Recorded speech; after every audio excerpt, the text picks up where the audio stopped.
tarde a todos.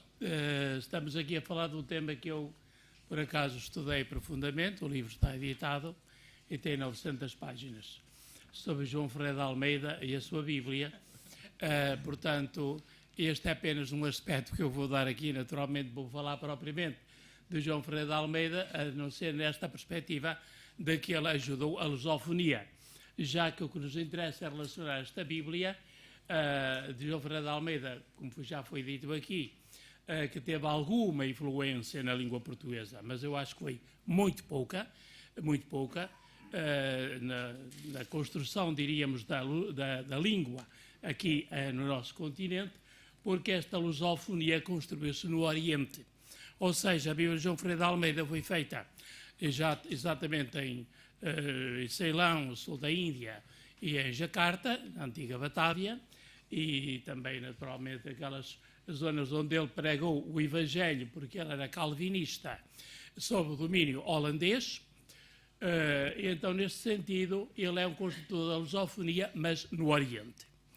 Dito isto, passo a dizer que todo o desenvolvimento, já que o tempo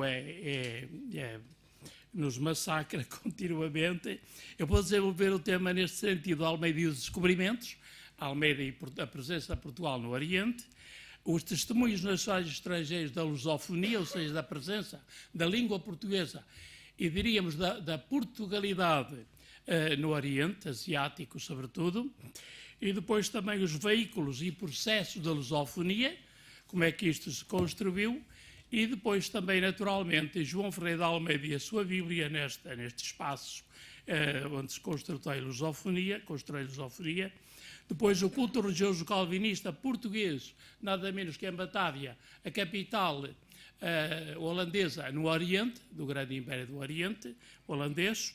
Depois a Bíblia de Almeida e a criolização da Bíblia portuguesa, da língua portuguesa, melhor dito, no Oriente. Depois a endurance da Bíblia, da língua portuguesa, através dos livros. Isto era um tema para um dia, mas enfim, será dado nos minutos que me farei concedidos. Então, dito isto, passamos ao tema propriamente, que é o Almeida e o descobrimento, nesse sentido em que há vários atores da lusofonia, os atores são vários, e Almeida é apenas um dos atores que contribuiu, embora de uma maneira definitiva, para consolidar a lusofonia no Oriente com a sua tradução da Bíblia.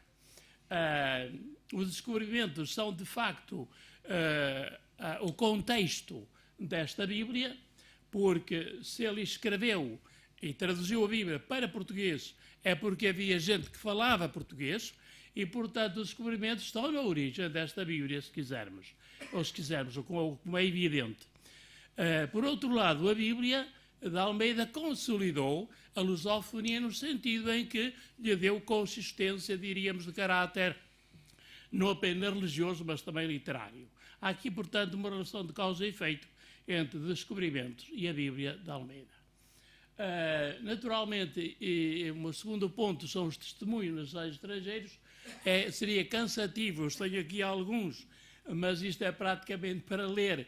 Temos Jaime Cortesão a falar das missões no Oriente, que foram os grandes, com os jesuítas à frente, os grandes motores e promotores da lusofonia no Oriente, sobretudo na Índia, na China, Macau, Japão, e como sabemos pela história.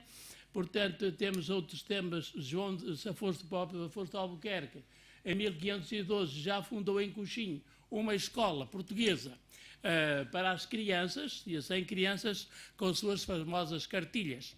A cartilha servia para estudar português, mas servia também para estudar cristianismo, porque tinha um apêndice que era um pequeno catecismo. Portanto, as cartilhas foram a primeira obra, diríamos, cultural, que foi parar ao Oriente como elemento, como ponte da língua portuguesa e presença da língua portuguesa.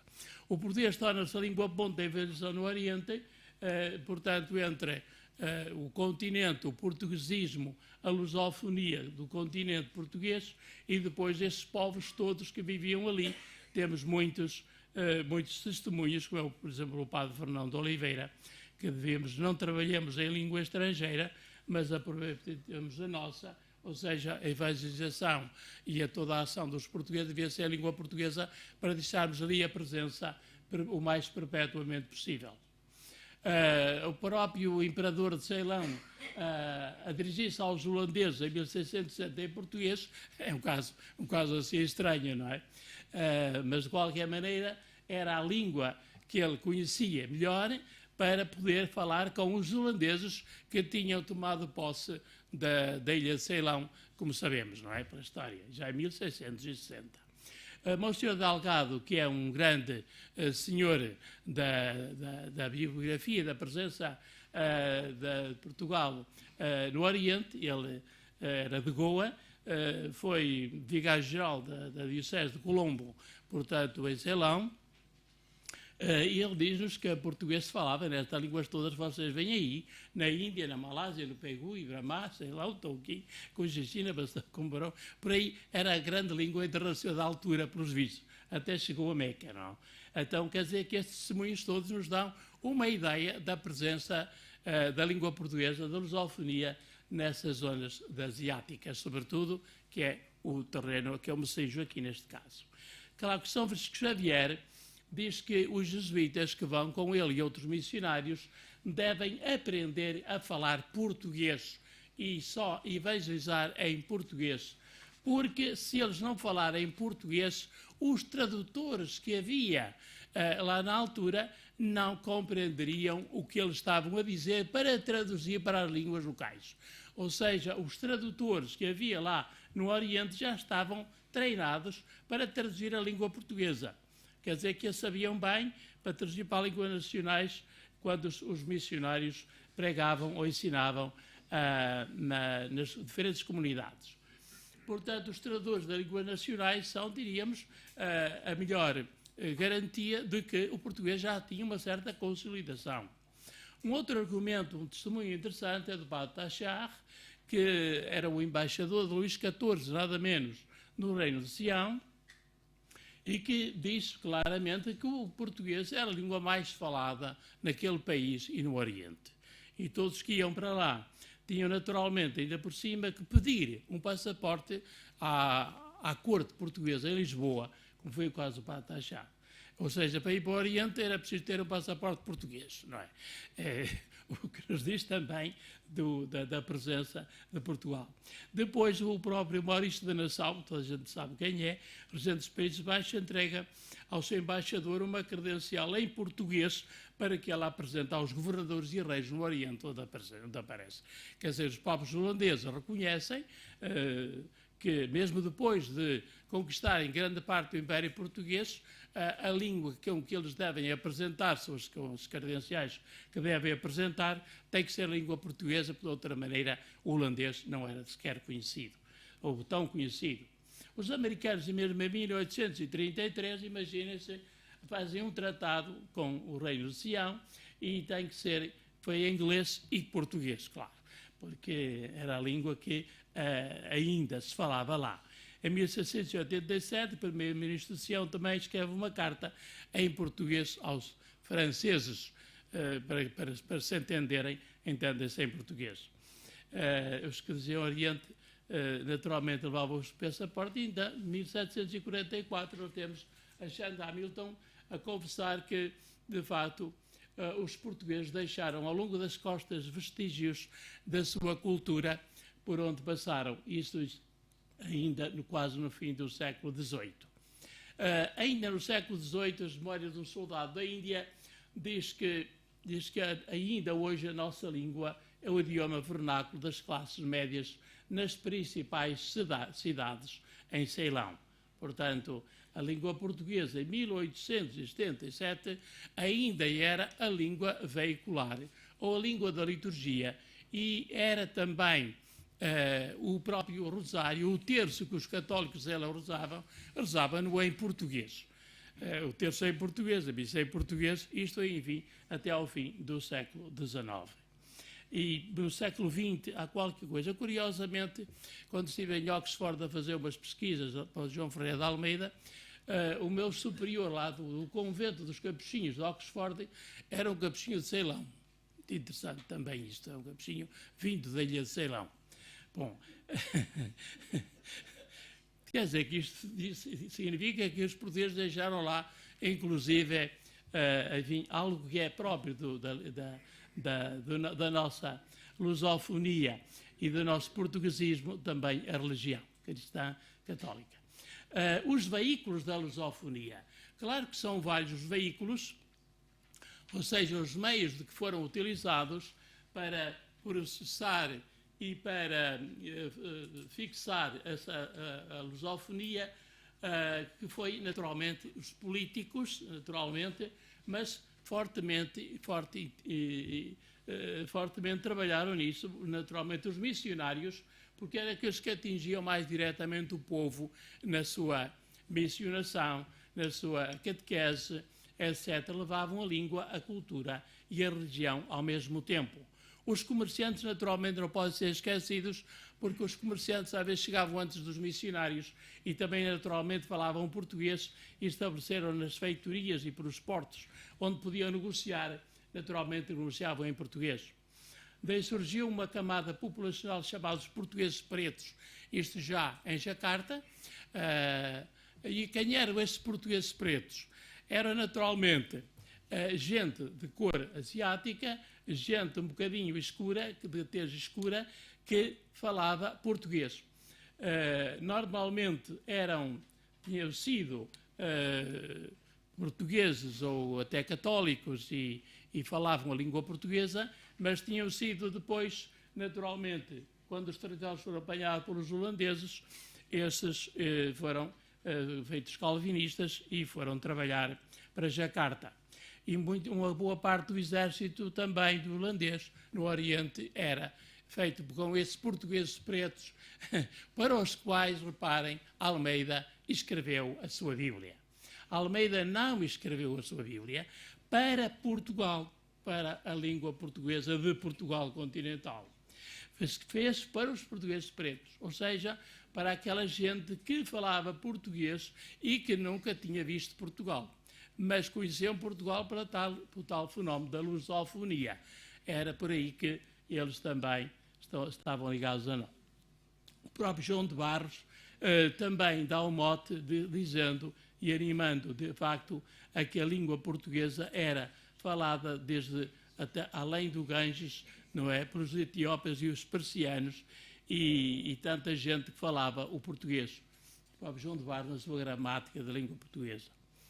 Então, João Ferreira de Almeida faz a Bíblia por estes portugueses, como eu digo, porque a Bíblia nasce, portanto, de um humus cultural português que ali tinha entrado com a evangelização, com os descobrimentos, com a cultura portuguesa que se foi transmitindo de várias maneiras. Então, para esses portugueses é que ele traduziu a Bíblia. Claro que ele teve sérias dificuldades em traduzir essa Bíblia, porque os holandeses identificavam a língua portuguesa com o católico. E daí que ele, que era português, sempre foi vigiado pelos holandeses, porque eles pensavam que ele que era uma espécie de cavalo de Troia, metido lá dentro para fazer alguma revolução interna. Foi vigiado até ao fim, até quase que acabou a Bíblia. Por outro lado, ele, vou dizer os minutos que eu tenho, pode dizer em voz alta. Portanto, teve sérias dificuldades, mas lá conseguiu, com a sua força e coragem, um homem cheio de fé e de coragem, era português, naturalmente, portanto, foi vencendo e venceu a sua Bíblia. Hoje é o maior monumento da lusofonia reconhecido no Oriente. Portanto, o maior monumento da lusofonia no Oriente, aquilo que ficou todo esse esforço de implantação da Portugalidade, sobretudo da lusofonia, da língua e também da cultura, naturalmente, foi a Bíblia de João Ferreira de Almeida. Que... Deu 5 minutinhos, então tenho que correr muito. Obrigado. Portanto, vamos seguindo com algumas o culto religioso calvinista português em Batávia foi também uma das peças muito interessantes e até com uma certa curiosa em parte, porque havia ali a língua holandesa, havia a portuguesa e havia a língua malaia. Ora bem, e o culto vai fazer em que língua? Em português, que era a língua mais falada pelo povo, era a língua mais falada inclusive pelos holandeses. Quando queriam contatar outros povos, nas suas digressões, diríamos, comerciais ou até militares, eles tinham que falar o português porque normalmente é o que se encontrava melhor, a língua internacional mais coisa. Ora, os tais mardicas e os tais portugueses pretos ou portugueses negros, não sei agora como é que está de facto no texto, houve ali uma luta, qual é a língua em que vamos fazer o culto? E venceu a língua portuguesa. De fato, mais tarde ou mais cedo, o governador holandês decidiu que devia ser em malaio e em holandês. O português depois acabou no fim do século XVIII. Para avançar muito rapidamente, a criolização da língua portuguesa no Oriente foi uma das causas pelas quais a Bíblia de João Ferreira de Almeida perdeu naturalmente impacto, perdeu credibilidade, porque já não era bem compreendida, porque ele escreve num português mais ou menos correto. Eu próprio descobri o único Novo Testamento que havia na Biblioteca Nacional aqui em Lisboa, o Novo Testamento corrigido à mão por ele. É o único que existe. Eu descobri-o perdido, porque ninguém sabia o que aquilo era, e estava corrigido por João Ferreira de Almeida, porque ele próprio corrigiu muitas palavras, e está ali, agora muito bem guardado na biblioteca, em microfilme, até também em microfilme. Portanto, esta Bíblia pois continuou através dos livros, que além da Bíblia, muitos outros livros continuaram a ser impressos em língua portuguesa. Isto sairá naturalmente num terceiro volume da Bíblia Portugal, que vai sair para o ano, se Deus quiser, não é? Onde há uma imensa literatura portuguesa até o século XIX, até o século XVIII e XIX. Novos Testamentos, livros sobre religião, sobretudo em Tranquebar e Batávia, eram dois grandes centros de cultura. Mas depois as sociedades bíblicas inglesa e depois as subsidiárias locais continuaram a adotar muitos livros religiosos, catecismos, bíblias, livros de oração, etc., etc. E para tudo isto para dizer que, em conclusão, a Bíblia de Almeida era não só um poderoso argumento da lusofonia oriental, este foi o limite a que eu me cingi, mas o maior monumento da lusofonia, que ainda continua de pé e com muita segurança ainda não está a cair. Porquê? Porque eu contabilizei no meu catálogo de Almeida atualmente 200 milhões de exemplares. Estes 200 milhões de exemplares da Bíblia de Almeida é o maior argumento, diríamos, da lusofonia, no sentido em que ele continua presente atualmente em Portugal e todos os países de língua portuguesa, e é, sem dúvida, a maior obra portuguesa com tantas edições. Nem o Camões, nem coisa que se valha, tem a dita ser de tantos 200 milhões. Não sei se algum dos presentes vai escrever algum livro que vai ter tantos exemplares, pelo menos como o da Almeida. É o que eu lhes desejo. Muito obrigado.